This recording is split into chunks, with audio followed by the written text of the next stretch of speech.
Welcome, everybody, to the first episode of the Handyman Success Podcast.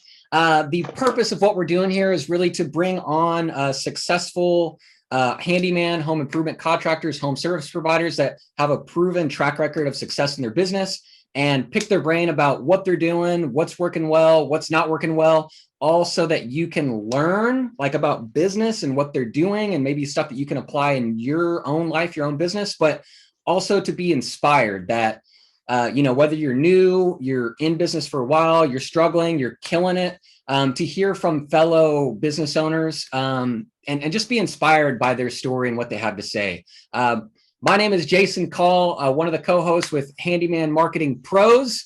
And with me is a man who needs no introduction, Alan Lee. All right. So excited to be here for the first Handyman Success Podcast. So excited to be launching this content. Like Jason said, my name is Alan Lee. I own and operate, Honestly, Handyman Services here in Sacramento, California. We are going on year number 6. And I also own and operate a consulting business called The Handyman Journey. Jason and I just had this fantastic idea of coming out with this podcast, really with the sole intent of helping people. So we feel extremely blessed to bring on our first person that's joining us, Paul Pacheco with PJP Handyman Services. He also does a whole lot more than just that down there in Texas. So excited to have you, Paul. How are you doing today? Thank you, guys. Thank you. I'm doing well. Well, my name is Paul Pacheco. I'm the owner of PJP Handyman and Pro Dryer Vent Cleaning. And I'm excited to be part of this and hoping we can pick each other's brain. Yes. But I've been in business now for 3 years. So yeah, I love it. I'm finally enjoying what I do. Awesome. Well, with the intent of really digging into people's business and finding out what their secret sauce might be, let's go ahead and start. We'll ask you kind of, you told us who you were. Tell us how you got started in the handyman business. Okay. Well, I got started getting tired of being in attics every day, doing air conditioning. And I had a lot of air conditioning clients that I would notice they got other issues besides air conditioning their house. Before you knew it, I'd be like, hey, I can fix item A. Or, hey, did you know I can paint your door? And before you knew it, I started building up all kinds of clientele. And I was making more money doing these little Saturday jobs, after work jobs, than I was at my union $30 an hour AC job. So believe it or not, that inspired me. And I started praying about it, talking to my wife, and listening to podcasts. And there's a lot of guys out there, and they made it sound like, honestly, it was easy, which it really wasn't. Right. But that's how it happened. I guess it happened on accident. I wasn't like, hey, I'm going to be the best handyman in the world. That wasn't my goal. My goal was to be an air conditioning tech. But it wore me out. I got tired of air conditioning, and I started falling in love with doing home improvement. I've been fixing things since I was a kid. So that's kind of how I grew into it. Like probably you, Alan. That's awesome. So you were in the AC, the HVAC industry. How long were you in that for before you started your own business? I was in there for 8 years, and then I worked for General Motors for another 7. Oh, what'd you do for General Motors? I did mechanic. I started off washing cars, and then I went to oil changes, and then I became the guy that certified all the cars. That's what I did. I basically worked on all kinds of used cars. Okay. And then so you talked about how business is not necessarily easy. What are some of the struggles that you had at the very beginning, starting? Oh man. Or before starting your business too? Doing estimates, running around all day like a chicken without a head, not winning estimates, coming home, going to these estimates and coming home to my wife and saying, hey, honey, I gave out 4 estimates today. Well, how did it go? I didn't sell one. That was a struggle. Another struggle was, how do I get my name out there? I had all these referrals from church. Thank God I went to a mega church, Cornerstone. That helped me. But I think that was a big struggle, is getting my name out there. And that's when I found Jason. And he kind of helped me explode like Ellen. So awesome. Yeah. Man, I know we kind of Was there like anything specific? Because I remember, because we worked together for like, I swear it was like 2 years before you actually like took the leap and like left your job, and you already had like employees working for you and everything. Yeah. And you were still working in HVAC. So was there Yes. like, what was there anything like specific or like that kind of made you pull the trigger? Because I felt like you were like probably ready to like start it on your own like a year ago, because you had guys working for you, you were doing really well, like money wise and marketing and everything was working well, but you stuck with your job. Was there like anything like what led you to like finally bite the bullet and do it full time? Well, to be honest, there was three things. I'm a Christian. I prayed, and it kind of might sound crazy. I wanted God to specifically tell me to quit my job. I waited 2 years. I never heard that voice. So I kind of would give him ultimatums. You know the way we are. I say, God, if you give me enough to quit my job for a year, survive without a job, I'll quit my job. He did that for 2 years. I had enough income to quit my job for 2 years. So I still stayed there. I should have quit 2 years ago. You're right. Another thing was I asked to keep me busy for 2 weeks, constantly for 2 months. In other words, that I have enough work for 2 weeks for 2 months straight. That happened too. There were so many things that God kind of kept pushing on me and telling me to quit my job, but I wanted to hear his voice specifically. And unfortunately, he never told me, but he did everything I asked. And then the third reason was my employer made me quit, kind of. They knew I had a business, because when you're working for an AC company and your phone is blowing off the chain, you know what I mean? The guys that I work with would be kind of, hey, you really need to decide what you want to do. And that was kind of God working through them, telling me, hey, if this isn't for you, I would have guys tell me that I'm not a good AC tech, or I don't focus. So many, it was true. I wasn't the best because I was focused on the business and I was kind of double-minded. And one day I told my pastor, and he's well, why don't you just quit? He's like, just quit. You got enough money. You got enough income. God's done everything you wanted to. And my boss told me that day, like he said, you need to decide between PJP Handyman or Johnson, the AC company. And that helped me. I went back to my boss the next week. I said, hey, Jared, I really appreciate you. And I prayed about it. I thought about it. And you're right. I'm not fair to my company by not being the best AC tech. And I'm going to quit and focus on my business.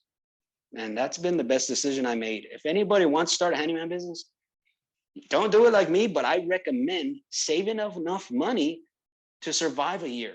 That way, if God forbid Corona happens, which it made my business explode, but some people it didn't, you have enough money and you can relax and go to work and focus on getting clients and being the best handyman contractor.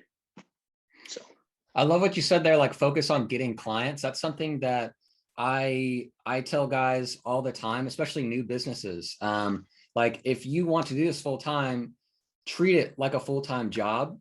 Whereas, okay, so you're just starting out, maybe you've got 5 to 10 hours a week of work. Well, if this is what you want to do full time, then, well, you have like 30 hours left in your week. You need to be doing stuff like activities that will directly bring in work. So, you mentioned out there, like getting jobs. So there's so many different things that could be like shiny objects of like, ooh, I should look into this. Ooh, I should look into that. But the question for new like guys that are just getting started that aren't full-time looking, how do I get more work? Your time should be spent on what's getting you work directly until you are booked. correct. And I always respected Paul's hustle. So we're friends on Facebook, and so I see his stuff. And I remember, like, I still see them every once in a while. On the weekends, you'll be out driving with your dog, putting up flyers, handing out business cards. Or can you like explain like from the start you did, like I saw these posts, and then even now I'll see you with like in the car, like you're booked, you're full-time, crazy busy, but you're still out there like getting your name out there. I mean, do you like enjoy going out on those drives? Like, is there a reason? Like, I guess if you could just talk about that a little bit. I always just appreciate that hustle that you have there. Yeah, I've learned my number one thing to do in business is to be getting work and marketing. I'm not a marketing guy like Jason, but that needs to be number one in my head. How do I get more work? How do I keep going? How do I keep getting new clients? Keep building. I want to keep bringing employees on. There's people out there that need work. Unemployment pays, but I want to keep hiring people, helping people, changing the youth. I love hiring young guys. So I guess that would be it. Okay. I love bringing on new people. I enjoy that. You're right. I enjoy taking this cute guy out there looking for work, to be honest. And he sells people. He sells. I've been to jobs and this guy has helped sell the job. They're like, oh my God, he's so cute. It builds a relationship. Everybody has dogs. Most people, they love dogs, especially a dog like this. So he helps sell jobs. It's good to get him out. It shows that I'm normal. I'm not some contractor that's driving an awesome $1 million truck. I'm just a normal average Joe like you. I'm a family man like Alan. I have a baby. I want people to trust me when I go in that house. So I show up with a uniform. I show up. I tell them, hey, I'm PJP Handyman. I could fix A, B, and C at your house. What do you want to do? And I leave it like that. That's huge. That's huge, man. Being transparent is probably one of the biggest things that we could do. You know, a lot of times we try and puff ourselves up, make ourselves sound better than we are sometimes. But really, we're just average people who have some tools and have some skills, and we want to help people out. You know, we want to bless people with the knowledge that we've been given. So I think that's huge. And I think to go back to your marketing hustle, like I love that. Like we could coin that term, marketing hustle, because I think the biggest problem that people have when it comes to marketing or finding work, and even with anything, any struggle that they might have. You mentioned you at the beginning you had a struggle with estimates, right? Yes. People tend to get just good enough at something that sustains them, right? And so the biggest issue with marketing is when people get just enough work to sustain themselves, then they stop marketing. They feel like, okay, I'm good enough. I don't need to go out on Saturday anymore with my dog, and I don't need to put out flyers, right? Yes. But it's that marketing hustle that we need to continue plugging into, because when we same with if you were going to spend the night in the woods in the middle of Alaska, right? You're going to gather firewood, but they say when you think you have enough firewood, gather more. Because you do not want to run out of firewood in the middle of the night. You're going to freeze to death, right? Just like business. If you don't want to run out of clients in the middle of winter, because your business is going to go down, you know? So I think that's huge. That marketing hustle is the key. I think that's so wise that you brought that up. Make that your number one job. You know what I mean? Getting work, marketing, whether it's hiring Jason, but even though I hired Jason and I have a full-time marketing person, I still, when I'm doing a job, I'll make a post. Hey, I just cleaned this dryer vent. Check this out. Picture of me and my worker. Boom. It takes me 1 minute. People see that. Make that your job. Keep getting work. Always thinking ahead. I love it. I love it. Like one thing I always train my guys and my consulting clientele is that every single job, take a before picture and an after picture, because that's marketing right there. You are doing that work. If you're there is always unforeseen, what do they call it in investing, when you lose out on money that you don't. Anyways, forgot about the term, whatever. It's okay. So there's an unforeseen, I'm trying to remember that dang terminology. There's an unforeseen cost when you don't do something. So opportunity cost. Opportunity cost. Thank you so much, Jason. You got it. Opportunity cost. Okay. When you go out and do a job, say you make $500 on that job. Great. You made $500. But if you didn't take a picture before and after, you are missing out on an opportunity cost that is there for you to make more money on that job. If you simply took pictures of that job, posted it on Facebook every single day, Instagram and Facebook every single day, super easy, free thing that everyone can do. You are maximizing that job to its fullest potential. You are, especially if it's a job you enjoy doing. If it's jobs we don't really enjoy doing, I don't really post it. Yeah, don't post those, right? Or I don't make a lot of money. You know, I think Alan talked about do jobs you make money with. If I make money off that job, like my new one that I make a lot of money on is removing satellite dishes. That's a killer money. I charge them $175. It takes me 5 minutes, sometimes half an hour, in and out. I've been posting those and selling that job like hotcakes. Yep. Satellite dishes. And not many people use satellite anymore. So they have all these dishes, these ugly dishes that are on the top of their house that they want down. They want Perfect way down. to And capitalize. another thing I did, I made it an actual service. People can go on Facebook. I don't know if these people know. You can create services on Facebook. They can book an appointment through Facebook. All you have to do is approve it. Now they could book a I'm the only satellite dish remover in San Antonio. There you They go. book that service. I'm doing those all week long. I got one tomorrow. You know, you do one of those a day, I'd be happy. That's awesome. That's a good, so I love this topic because PJP Handyman, Paul Pacheco, he has a whole other business that's like a sister company, right? PJP Handyman. So yes. If you could talk a bit about pro dryer vent cleaning. Like I remember when you were like, we had talked about this, you're like, hey, I want to do just like, I want something for just dryer vents. I make a killing. Like it's a great business line. It's easy to train somebody to go do it. So I guess explain like what got you into dryer vent cleaning. Was it that initial thing of like satellites, like, man, this is really easy and it's really good money. I want to open up a whole company for this. Was that kind of what it was for dryer vent cleaning? Well, it started becoming my second number one selling thing. Instead of fences, I was selling more dryer vents. And I said, hey, if I am a dryer vent cleaning company, they're going to want to hire me better than a handyman. Because unfortunately, a lot of handymen are known as jack of all trades. We do all kinds of stuff. But it feels, yes, you're right. Jack in a truck, whatever, cheap guys, don't even have uniform. I said, I'm going to open up a dryer vent cleaning company because there's only 19 in San Antonio at the time. I'm going to rank that baby on the top. And I'm going to keep posting my work. I'm going to become the number one dryer vent cleaning company. I'm going to charge a little more, but I'm going to clean it right. And that business, every day, I clean 6 dryer vents myself.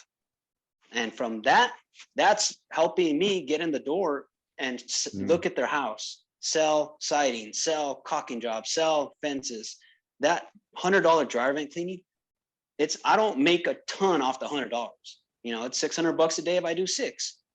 But I make money when I go in there and I sell them other jobs and I keep my employees working. I get my workers work. So it kind of happened on accident when I talked to Jason. I said, hey, let's open another business. Why not? It's simple in Texas to open a business. Thank God. But that business, to be honest, PJP Handyman's up here in revenue. Pro dryer vent cleaning every year is climbing and climbing. We are almost level with PJP Handyman in revenue. And it's just me and a helper every day. It's me and another guy. We work and do dryer vents.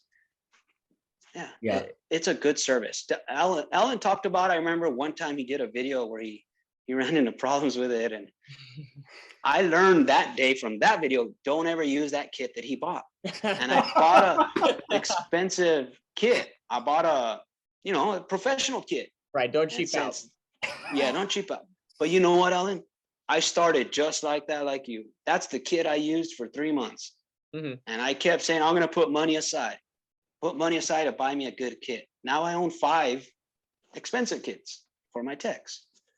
So I don't know. I guess it happened on accident, but the revenue there is killer. I do 6 of those a day. I love cleaning dryer vents, most of them. Some of them are very dirty. Yeah. You said that you had a really horrible one today. Do you mind telling us what went on with that one? Tell us a little shop story here. Well, when I go to the certain neighborhoods in California and Texas have big, huge mansions, older. When I show up to these neighborhoods, I already know they've never cleaned their dryer vent. It's gonna be horrible, dirty. Sometimes they go up and then they have elbows. So even going through those elbows can be difficult. My worker was on, it was those flagstone roof, so those are very careful. You got to watch it to work on. So he was up there and we cleaned that thing like 4 times and I couldn't get it cleaned. I was this close to telling the client, sir, I'm going to have to cut your drywall because it's so clogged because you straight up neglected it. Now I'm going to have to cut the drywall. Luckily, with my kit, I was able to put a spring on it and get through and break it and clean it. Oh, great. But I also cleaned his chimney. See, I offer the chimney and dryer package. I go do my helper goes and does the dryer. I'm doing the chimney. So instead of making 100, we're making 200 in half an hour. That's great. So, And getting and like what you touched on earlier, you're getting the relationship that now they know you've provided a great service, great customer service, likable, presentable, and you're the guy that they're going to call for their next home repair. That, hopefully getting them on a dryer vent cleaning, like calling them up next year at the same time to say it's time for that annual dryer vent cleaning. That's the beauty of that. Like the dryer vent cleaning gets that relationship, you get that annual reoccurring revenue. And the relationship that opens up like who knows what. Yes, almost every house I go to, I tell you, if I go do it myself, if I sell stuff that they need, and I tell them, I put them in my calendar. See, your phones are miracle workers, or your iPad. Whenever they tell me they want to do it yearly, I'll put it in my calendar the same day, and I'll put yearly, Mr. Jones, and I write down in capital letters yearly. Next year, I know to call him. Hey, I'm going to call you, and I'm going to do it for $10 cheaper, but I'm going to keep doing it every year, and it's going to be easier. But you're right. There's so many things you could sell from a dryer vent. Like, people don't even do that. You can sell the vents. I have stocked the vents in my garage. If they have the aluminum vents, they don't close all the way. You have to replace that. I put a damper on it that closes. They make a dryer jack for the roof. It's made for dryers. A certain company sells it. And I install roof vents. Those I charge them $350. That takes me an hour.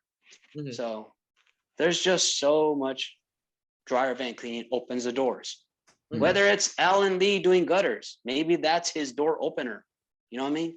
Right. Some guys like me, I don't like to do it because I don't like to get my hands too dirty. So I don't like to clean gutters. Yeah. But even remodelers. We work with remodelers, and something I tell them, and they originally find us mostly because it's like, hey, I want to do home repair too. I want to do handyman services. And I tell them that handyman services is like your gateway into the remodeling, the bigger stuff, because anyone that needs a home repair at some point, they're going to need remodeling. And those jobs are so much cheaper to get. There's way less competition in the handyman space.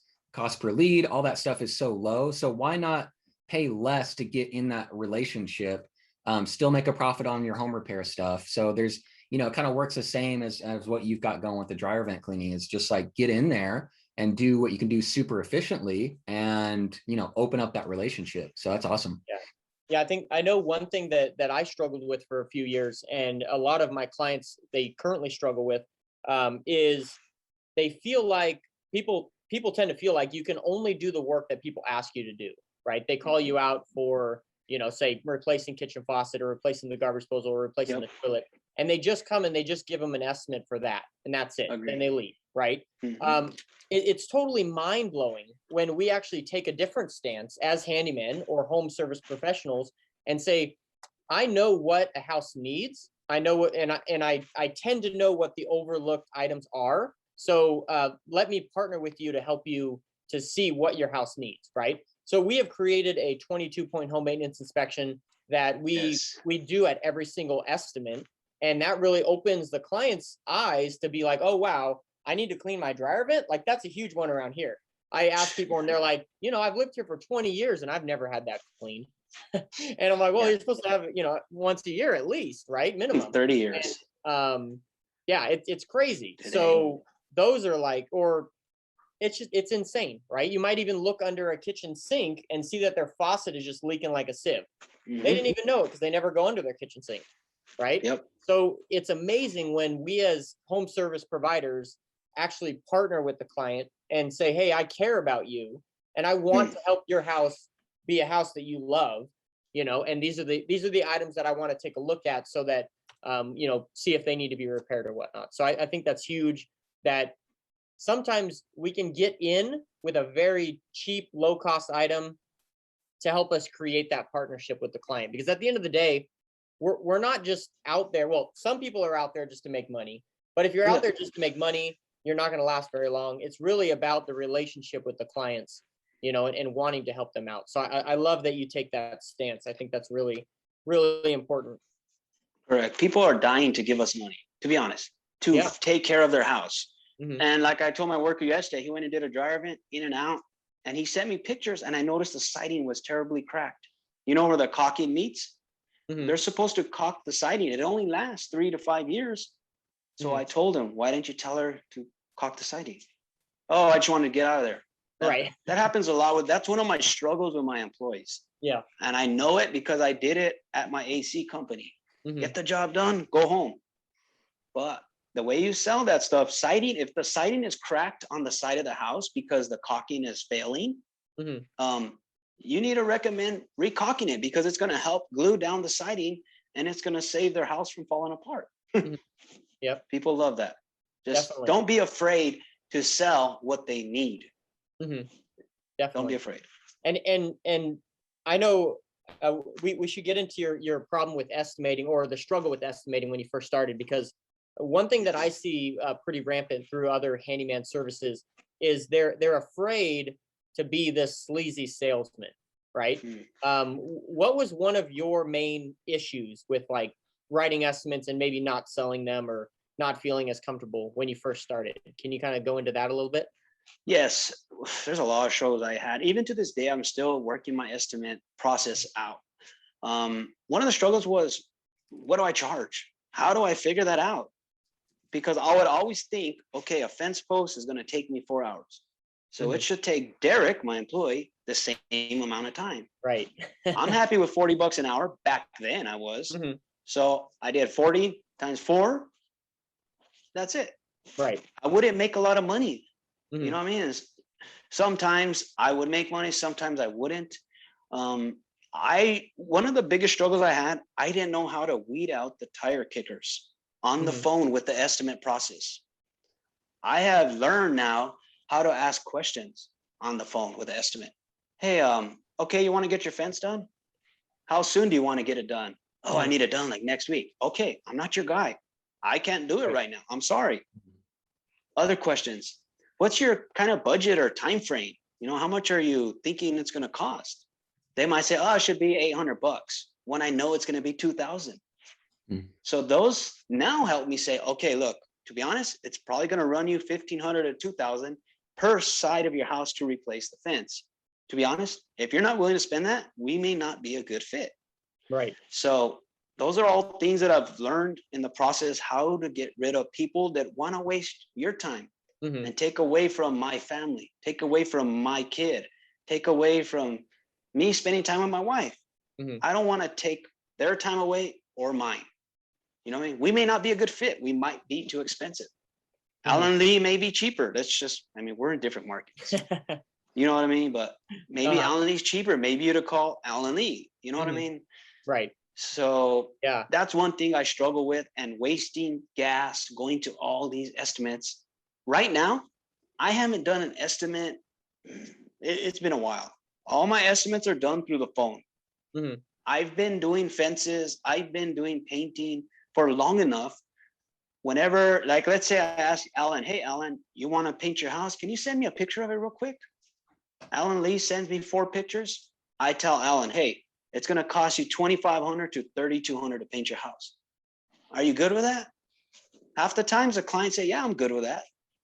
Then we entertain that process sooner, and I'll go visit Alan and give him the official estimate. Love it. Love it. And I do charge. If I go to a house, I charge $49. It's called a consultation fee. I call that, you're taking time away from my family and my baby fee. Yeah. If I'm going to go to your house, we're good at what we've been doing. We've been around long enough. I want to respect your house and your time, and I'd love you to respect mine. I charge $49.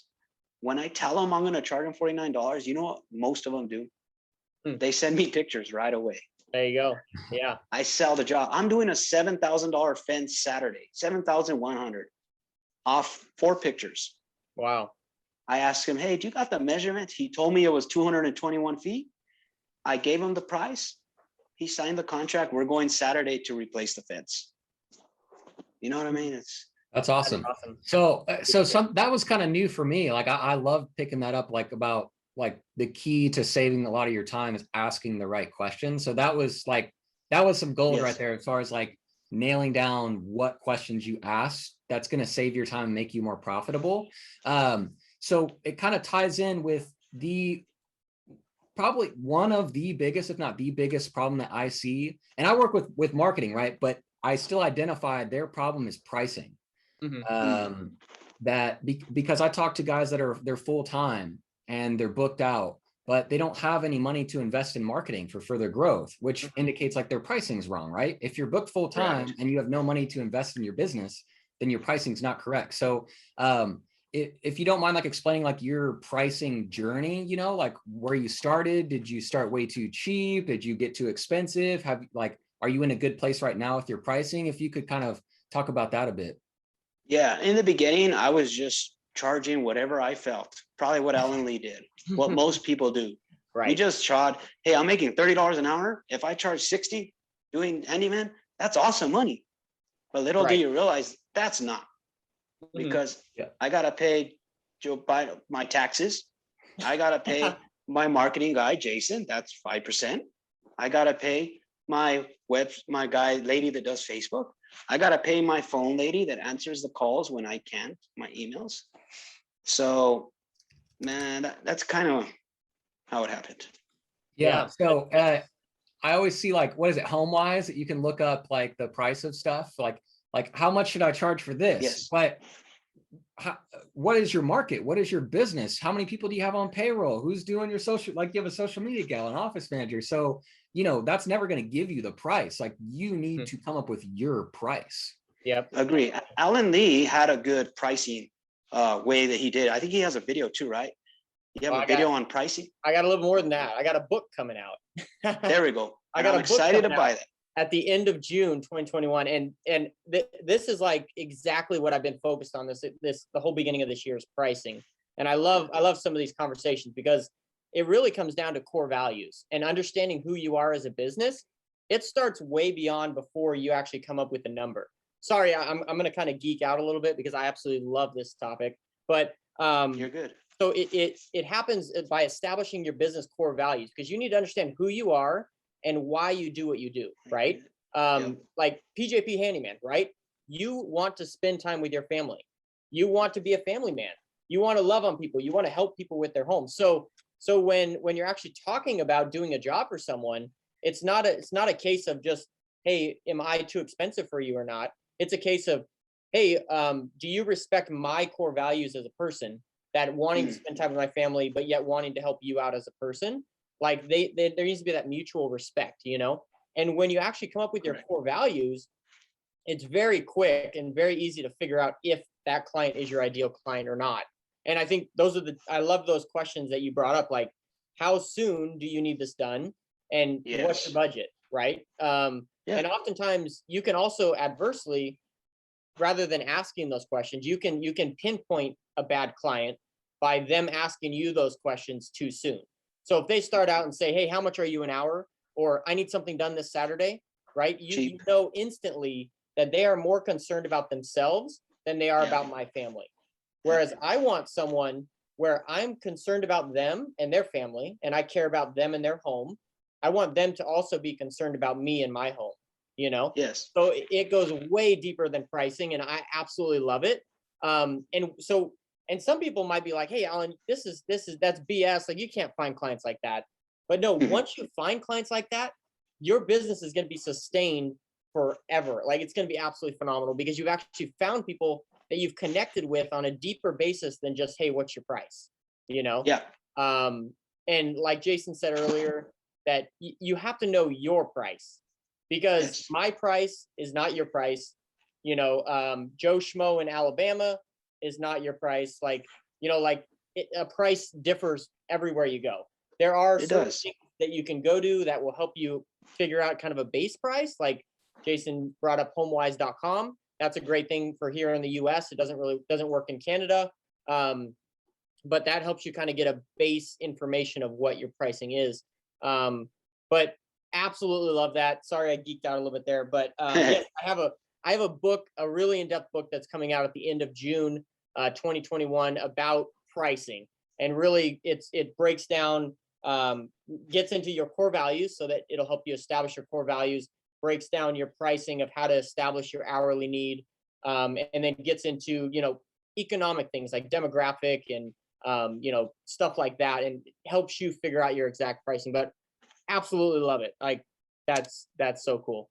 Love it that you talked about your family. Like that's huge, because I think you have to, you have to stand firm in who you are as a person, and Yeah. I see that in you, and I really admire that. So that's And, excellent. and you got to listen to the client too. When you're doing that estimate, what do they want? You got to start picking their brain. And once you find that need of why they want to do this fence, why they want to paint their house, focus on that need and watch, you'll sell it. So I have to make at least 50% on every single job. That's minimum. If Derek goes and does a job and I pay Derek 150, I need to make at least 300 on that job. That's the way I can, the minimum. I have to. If not, why have Derek do the work? Derek is my actual employee. I might as well keep doing dryer vents because I'm making good money. I don't need them. But that's why I have to charge a certain rate, at least 50% markup. Definitely. Definitely. That's a minimum. You have to know your numbers. Yes, you're right. How much do I need to take care of my house, to take care of my wife, to take care of my family, my bills, my dog, my Pampers, whatever I got? If not, well, why do work for them? It is nothing worse than losing money on a job. It happens. Or working for free. Nobody wants to. And I never, ever make my employees work for free. So even when they screw up half the time, unless it's over and over, I'm still going to pay them. So clients should pay us for our time because Alan, you've been doing this for years like me. We're just like computer guys, engineers, just like Jason, who works with his, I guess you could say his head. We work with our hands and we've been doing it for a long time. People should pay us for that knowledge that we've gained. Right. I'm always on YouTube. I'm always learning. I'm studying Alan. I'm studying, I'm listening to your videos. I'm studying other contractors. So don't be afraid to charge. So that gets into, let's kind of lightly touch on this because I love this in the pricing discussion. Charging hourly versus charging by the job. Have you done both, and which one do you currently do? I've tried hourly. I've never had good luck with it because I want to tell you I'm going to charge 150 an hour or 100. If I were to tell probably even Jason that, he would probably freak out. But that's what I feel I'm worth, the minimum 70. So there's a certain, I've tried, it's flat rate is way better. I could go install 2 lights for $69 each, make $130 in an hour. Right. If I were to tell them 75 an hour, they're probably going to have me doing other stuff. Yeah. I don't like charging hourly. It works for some people. It does not work for us. Definitely. On that point too, like for me as like, the homeowner, like they're calling you to get something done. They're not calling to have you for, I got my handyman coming for 3 hours. No, I have a handyman coming to fix my fence. And so in my mind, and this is what I always recommend. I know Alan, I think largely recommends this. And of course it's always case by case with your market and your business, what you found works for you. But the project makes sense because they're paying to get something done. It doesn't matter, if you come in and clean the dryer vent and boom, it's like, man, that was an easy job, 10 minutes or 15 minutes, whatever it is. Like or it takes an hour or however long it took for that trouble one today. Like they're calling you over to get something done. And what is that worth? Right. I think it's worth more than your time, For sure. I think that's so important. And I use this example in the book of, say you charge by the hour, right? And when you first start out, you charge, let's pull a number out of thin air, $50 an hour. Okay. And you go to replace a kitchen faucet. It takes you an hour, right? So you get $50 for that job. This is just for all the people who are all for charging by the hour, which if that works for you, that works for you. But okay, so you make $50, you work an hour, right? But when you say 3 years down the road, you're still charging hourly, $50 an hour. You go to replace that same kitchen faucet, you get it done in 30 minutes. So now you're only making $25 for that same kitchen faucet. You, as a seasoned professional, someone who has learned tricks of the trade, learned how to work quicker, learned how to work smarter, learned how to work more efficient, should get paid adequately for that job. So instead of charging by the hour and only making $25 off that same kitchen faucet because it took you half an hour, you should charge $50 for that kitchen faucet and make $50 in 30 minutes. That's the payment for the knowledge, because there's only so much we could do with our hands, but at some point we need to start working with our mind. you know, Agreed. and that's really when it comes into play, is we start understanding how things work a little better. We start understanding how to do things quicker. And therefore we have the ability to make more money than we did at the very beginning. So love that. Love it. So Yeah. have you kind of found the same things, Paul, in your business? I have, because like I said, I would want to charge a high rate per the hour. And another way I explain it to people when they're like, why do you not charge by the hour? Because the reason why I don't, because if I send Derek there and I'm paying Derek by the hour, what do you think he's going to do? He's Right. probably going to take his time. But if I pay him by the job, I do pay my techs by the job too. Mhm. They're going to go in there, hustle, make sure it's done right. So you don't have to call them back and fix it for free. Right. And move on to the next. That way you can go back and be with your family. Right. And we're fast. So another way I explain is, hey, we're fast. I've been doing this since I was a kid. I've been taking stuff apart. So has Derek. Victor's a retired Marine. He knows how to fix things. This is what we do. You're paying for the experience. We're not going to steal from your time or your family. I love it. Yeah. And I love it. Just another Back to family. Another slight coaching thing on that is, you know, you had mentioned earlier that sometimes it's hard to get your employees to recommend certain items. One thing that you could do is, because you're paying them by the job, right? You can give them a certain cut of that job that they recommend. So say if they recommend, you know, walking around the exterior of a house, you can have it built into their contract. They get 5% of that job, you know, additional on what they would. So that really encourages them to upsell more items, or really take the role of wanting to help the client out more, you know, than just being, okay, I'm done with the job, I'm going to go home, you know. So that's just a little tidbit there. So I have a question. So I think this is an awesome, like this topic right here. So my question for Paul is how many employees do you have like right now? And if you could kind of explain to you pay them like a percentage of the job, you just come up with like, I know that I'm going to pay you this for the job. And then also, where'd you find your team? Like, how do you find, like, because I get the impression your guys are very reliable. So if you can kind of talk about your team a bit, and, you know, that'd be awesome. Yeah, right now I have 6 employees. There's Crystal, who does my Facebook. I've been following her. She worked for another roofing company, and I've been following her for a while. She's always on Facebook. She's always there. And I said, I need to hire somebody like that. And I would always say, I'm going to hire this girl. One day she's going to be working for me. Sure enough, I found her. So she also responds to my emails, all the website. I get so many leads from my website from Jason. Her job is to respond to them, email them, ask for pictures, schedule the job. So that's one employee. My technicians, I have Derek, who I grew up with. We're from New Mexico. He's an awesome worker. He is very similar to me.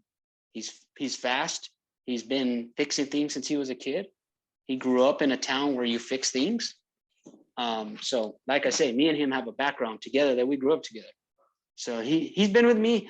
He got hired on an accident because he had a landscaping business and was going through a bad divorce. And all of a sudden I would have him work on Saturdays. And before you know it, he actually told me, you know what, I think I'm going to start working for you. And I was like, okay, let's do it. And then Victor is Derek's best friend. He's a retired Marine. He wanted to do it part-time. I would hire him when I needed him. Victor came on and he's been with me. He's already been at 2 Christmas parties, so he's been here 2 years. Kevin is family. He's related to my wife. I did what a lot of people say you shouldn't do and hire family. He's young. He's 23. He's a great worker. Had a good experience with him. He has his issues when you're 23. He likes to party. But in the trades, you're going to deal with that. So, yeah. And Patrick is another guy who I just hired.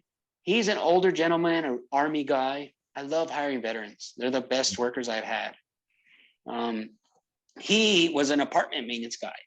So he got hired from a window guy. I refer work to his window guy, another contractor. And he's like, hey, I know you're looking for help. This guy came here looking for work.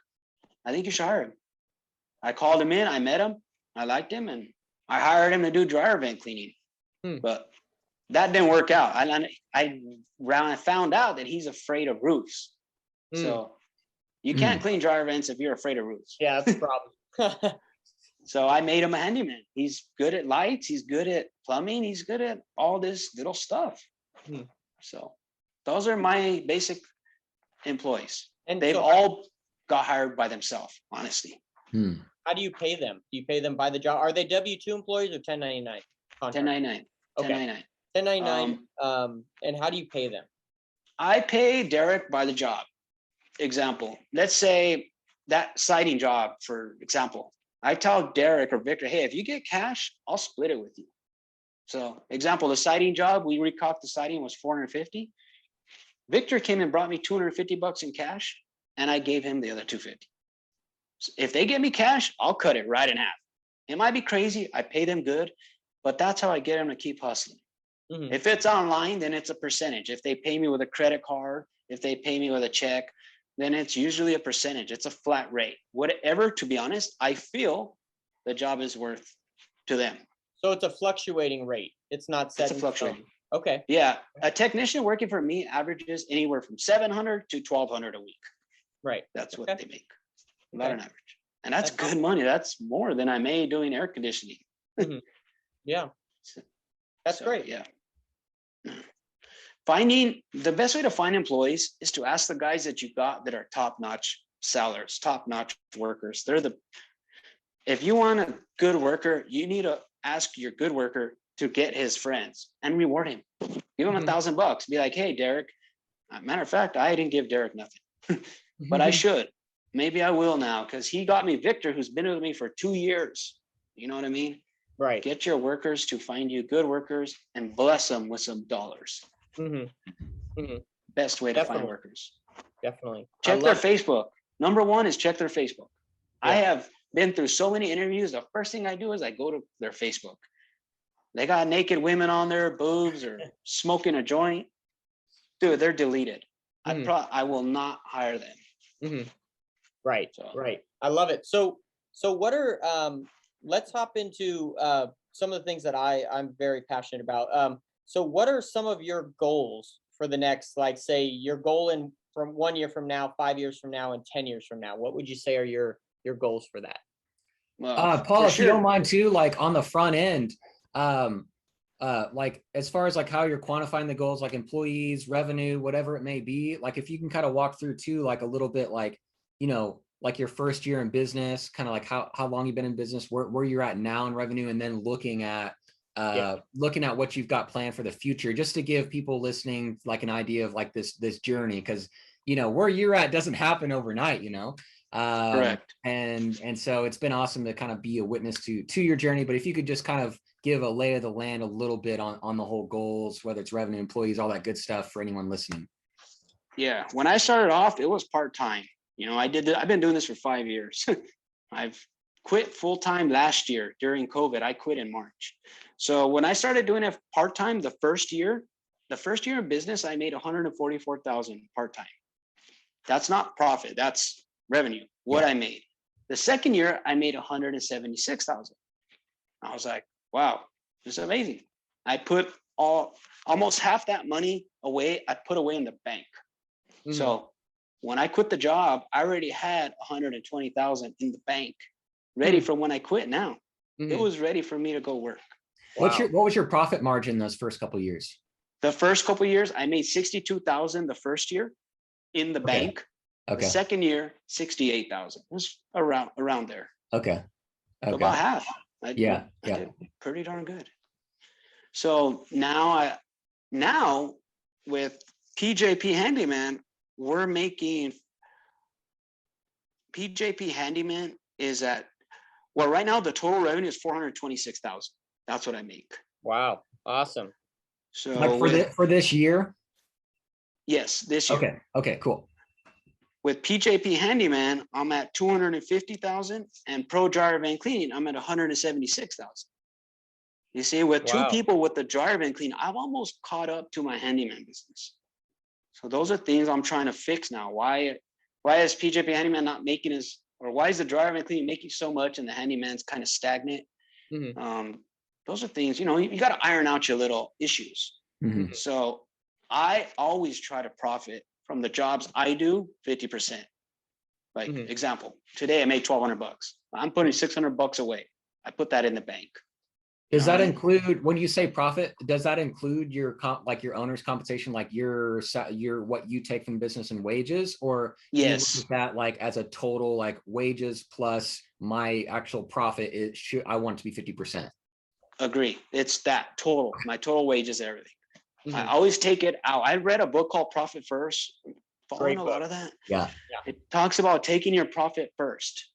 I always give, like my tithe and everything, but your profit, it needs to come out automatically. I always take out 10%, guaranteed, no matter what. Every job that goes to my profit account. And I have different accounts. It teaches you about different accounts, growth, marketing. There's baby. I have a baby fund, we wanted to have a baby. So I put money in there. Truck fund. There's certain accounts that I have that I pull money out of the business to take care of my needs. Awesome. Yeah. And anyone listening, like Profit First, that's a game changer. Like I personally just implemented this year, and I wish I did it like 4 years ago now. I mean, it's a game changer. Like it really is. Even at the most basic level of, you have your main account and then just create a profit account, and 10% of everything goes right to that, and you just don't touch it.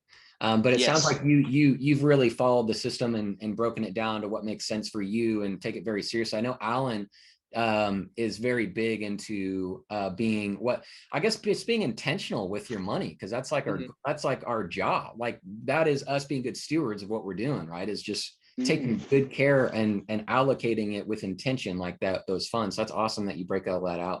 Yeah, like what Dave Ramsey says, if you don't tell your money where to go, it'll go wherever it wants, and you won't know where the heck it goes. So that's why it's important to take your profit. Yeah, because I think one thing that I really admire you for, PJP, is that your numbers from your first year, even though you were part-time. That's one thing that I slacked on my first year. And at the end of my first year, I'm like, I don't know how much I made, but I got money in the bank, right? But I'm like, I don't know. So that's one thing that I've widely introduced into my business and my coaching clients is tracking. You have to track your numbers. Because if you don't track your numbers, you don't know where you've been and you don't know where you're going, So from that, the second part of the question, let's go ahead and go to some goals. Like where do you want your revenue to be, or even how many employees do you want to have like a year from now or 5 years from now? I think that's a great point. Definitely. In a year from now, I want to have another 2 employees. Okay. My 10-year goal, I need to be out of this picture. I am tired of doing so much. Sometimes you get worn out. So I know Alan Lee talked about it a lot, about replacing you. So every year I want to replace another job title of mine. You know what I mean? Whether the dryer vent technician. In 2 years, I am working on training guys to take over me doing dryer vents.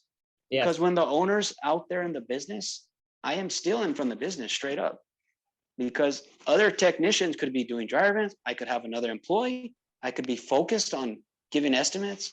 I could be focused on responding to stuff, putting out fires in my business. So one of my main goals is me getting out of the way. In 10 years, I need to be out. This business needs to be running by itself, because I can't sell the business without me. Unfortunately, if I try to sell it right now, it ain't worth nothing without me. Because I make the baby run.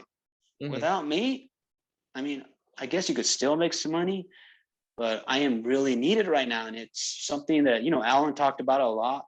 So I'm working on next year, getting rid of that dryer vent cleaning technician, Paul, and bringing in an outside guy to take over. You know what I mean? Love it. And getting Crystal, who answers my emails, responds, does my estimates. She's ready to help. And I need to get her to start implementing the phone call. I've been working on that. She gets half the calls and the other half go to me. So that's another goal. But revenue, I want to be a millionaire, just like I'm sure Alan wants to be a millionaire. The way I'm going to be a millionaire in 10 years is to bank 100 grand every year in that bank. Put that money aside. So that's another goal I have. I want to be a millionaire. I want to bring in $1 million in PJP Handyman and Pro Dryer Vent Cleaning together. We're almost there. I mean, we're almost at $500,000. I love it. I love it. So, That's one thing that we talk about a lot, and we teach people a lot, is when you think of your business, like some people might be listening and they might be like, well, I'm just starting out and I'm just one guy in a truck and I don't ever see how I could get to that point, Well, you yeah. have to, your mind has to make this switch of like focusing on your business as it is now to where it is in 10 years. That's why it's so important to have those goals, because if you could think of, this is where I want my business to be. I wrote a little note here, 10 years, Paul out. Like Yeah, Paul is out. straight up. Like that's it. He's I need to out, be out. And when you have a concrete goal like that, you know what you're working to. And then you can just, you basically break it down. Okay, I got 10 years to get to this. I got 10 years to get to 1 million. So what does that mean? I need to increase my business by X amount every single year until I get to that point.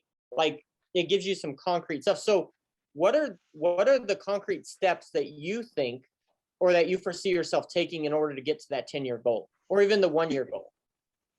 The 1-year goal is for sure, like I said, getting rid of my responsibilities. I do too many things, like every single business owner. Start hiring people, even though it might hurt financially in the beginning, to take over my duties. That's the only way this business is going to flourish. I am really good at selling. So yeah, that's something I need to do. So Definitely. getting rid of a lot of my responsibilities. That's number one. That's I recently heard that a business owner's like biggest Achilles heel as far as growing is not being able to give up what you're good at. Like the owner will hang on, like I'm really good at selling, right? Paul, you're really good at selling. But one of your biggest Achilles heels to actually growing your business is at some point you're gonna have to give that up. And even though someone might not be as good as you, like you can train them, provide them systems to be pretty dang close. But I just thought that was pretty insightful. Giving up what we do well is really hard, but required to take it to that next level. Definitely. Yeah, it hurts. And trying to figure out how to do that in what steps, I'm working on all that. And, I follow in a lot of different businesses and seeing what they do, how they did it. But for one is having the personal assistants take over a lot more of those roles. And when she gets too busy and bombarded, she tells me, I bring in another one and another one and just keep adding to the beast. Make the system run without me. That's my 10-year goal. And I'm working towards it every single day. Paul out. Paul out. I'm sure Alan wants to be out. Oh yeah. I could totally attest to what you're saying is, fill people in on things that you're good with. Like we just had an employee leave. So I've been filling in a lot in the field, more than I usually do, because I've worked myself out of my job, where now my job is to sit in the office all day or go out, meet with clients and write up estimates. That's my job. And I realized how much I actually miss working out in the field. Right. But so sometimes it gets very mundane sitting in the office, just writing estimates all day, but it's what's required to get me to that next level. It's what's required. Like, have you ever read the book, The E-Myth Revisited by Michael Gerber? Okay. That book is absolutely phenomenal. That helps you, outline what your business organizational chart is and how to basically work yourself out of the business. Like that's the ultimate goal, so absolutely phenomenal. What was another question? I thought it was another question you wanted to hit. Oh, and the reviews. I think Jason, if you guys. Oh yeah. So this actually, let's cover this last. So we got like another 5 minutes here before we'll shut it down. I mean, we could probably go for like another 5 hours. I feel like, but so I wanted to hear from you, like from the numbers you gave, like with your revenue, like you're growing at least like 40%, 50% per year. 30. Yeah. So like what has worked well and what are you doing to like consistently bring business in, bring in leads? I know you're an awesome salesman. So what's really worked for you to build up like the reputation you have, build up like the amount of leads, the amount of phone calls that you get, the website leads, all that stuff? Like what's worked? I know you mentioned, we talked about your hustling on, marketing hustle with the signs and meeting people. What else has really went into PJP Pro Driver Event strategy that has, given you fueled this growth? Yeah, I could tell you what didn't work. In the beginning, when you're first get started as a handyman, it's a good tip for guys that I didn't know. Everybody's going to try to tell you and promise you all the work in the world. Home Advisor, Yelp, print media, schools. I signed up with every school that called me. And the golf things, you know, where they Oh, put their yeah. card. You know how many calls I got from those? 0. Yep. I fell for that golf one too. I spent 3,500 the first year on that. If I would have spent that on Facebook ads or Google ads, man, who knows where I'd be today. So be mindful where you get your leads from. Mhm. If something sounds too good to be true, it's not. You know what I mean? What has helped me get leads? Jason, for sure.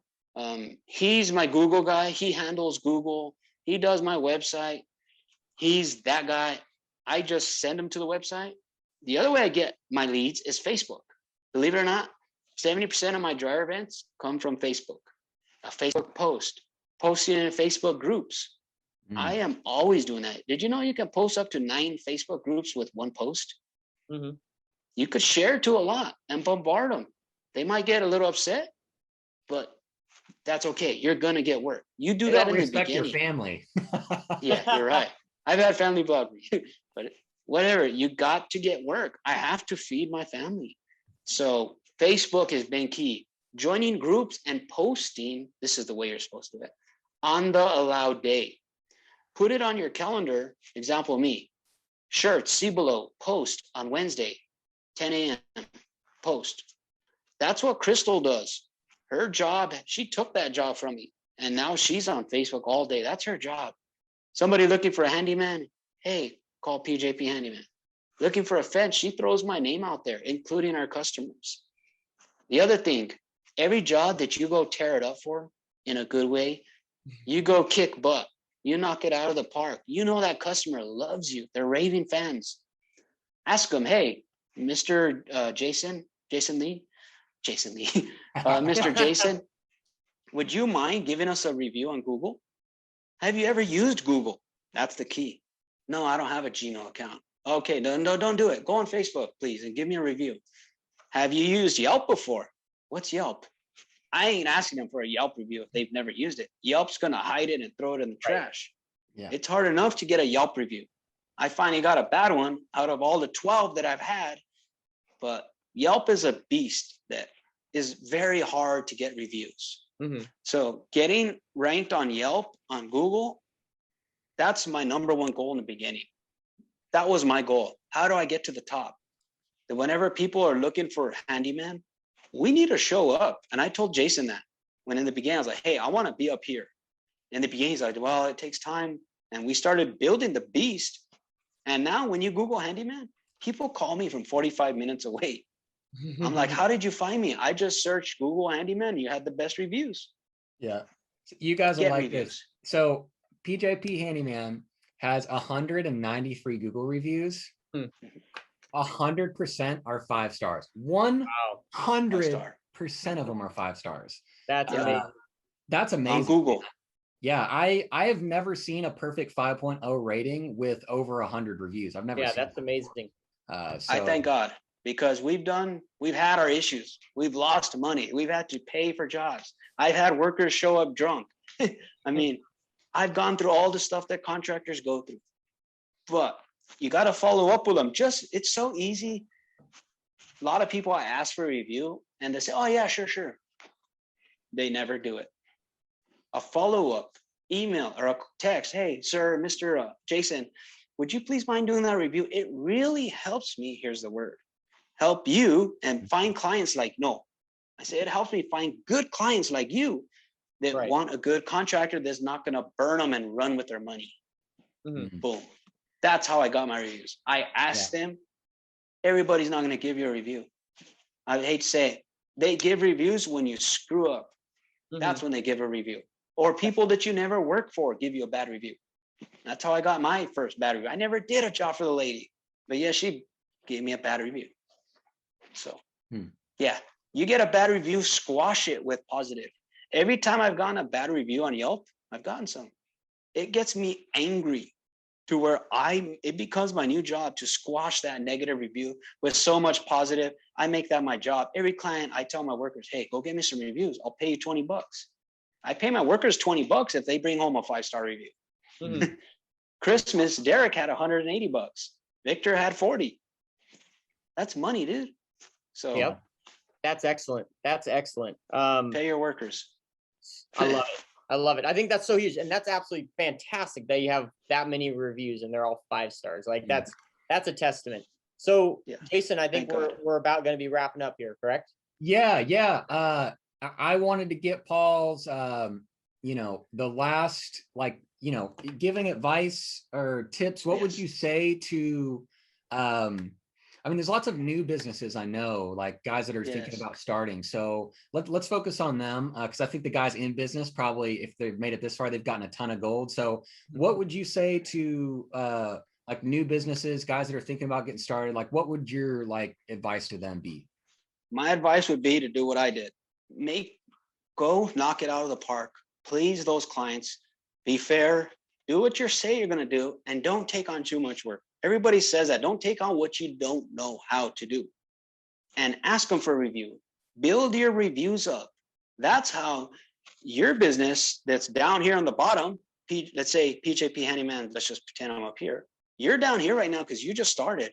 You need to start asking for reviews so your ratings can go up, so your Google Analytics, so Google could start pushing you more up and start bringing your business up to the top. Reviews is number one in the beginning, and being on Facebook, having your wife, get your wife or girlfriend, whatever, to post on Facebook for you. Pay her. Nobody likes doing stuff for free. You don't like going to houses for free. You don't like doing websites for free. You know what I mean? Nobody does. Pay somebody to do Facebook if you don't have the time. If you do have time, you need to join every single neighborhood group as you can. And you need to focus on that and post what you do good. Don't post what you're not good at. I'm not good at plumbing, to be honest. We're not even supposed to do plumbing here. So I don't really do plumbing. Sometimes I'll hire plumbers. So don't do what you can do. And don't fall for all the lead scams. You'd be better off hiring somebody like Jason. He's reasonable. Get your website. That's going to make you look like you're already legit. You're way up top. Yeah. So, Awesome, yeah, man. that's a good tip. And save money. Save. Keep giving. If you're a Christian, you go to church, give to God, and you watch. That's what I did. So anyway, yeah. Awesome, man. Yeah, thanks for sharing all that, Paul. Alan, you have anything to add? I mean, I'm personally Yeah, that was. stoked. I mean, this was so awesome. I think I hope Yes, it that was. anyone listening has really gotten some value, from Paul. I mean, Paul, thank you so much, man. Like you dropped some serious gold nuggets here for anyone in the handyman trade. So truly, it's an honor. Like it's so awesome to be here with you and for you to be able to share all that for the people listening. Yeah, absolute gold. Really appreciate you. I think just want to put it out there for all the listeners that are listening. We are in conjunction with starting this Handyman Success podcast. We are also starting up a mastermind group on Facebook called the Handyman Success Mastermind, and it's really revolves around 2 things. It revolves around marketing and business growth. That's really what we are focused on, and the whole goal is to help handyman and home service providers grow in those 2 aspects. And obviously, this is just all a big conglomerate of doing this type of stuff that helps people just like you, whether you're starting out, whether you've been in business for 5 years, whether you've been in business for 10 years. We can all really, with the premise of we all have something to learn from someone else.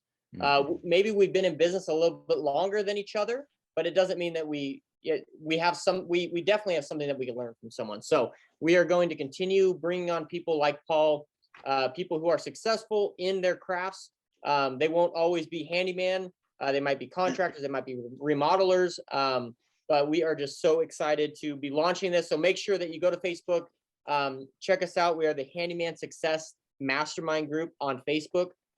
We will put a link in the description if you're watching this on YouTube or on Spotify or anything like that. So we'll make sure you get a link for that. But that would be my last thing to add. Do you guys have anything else to add?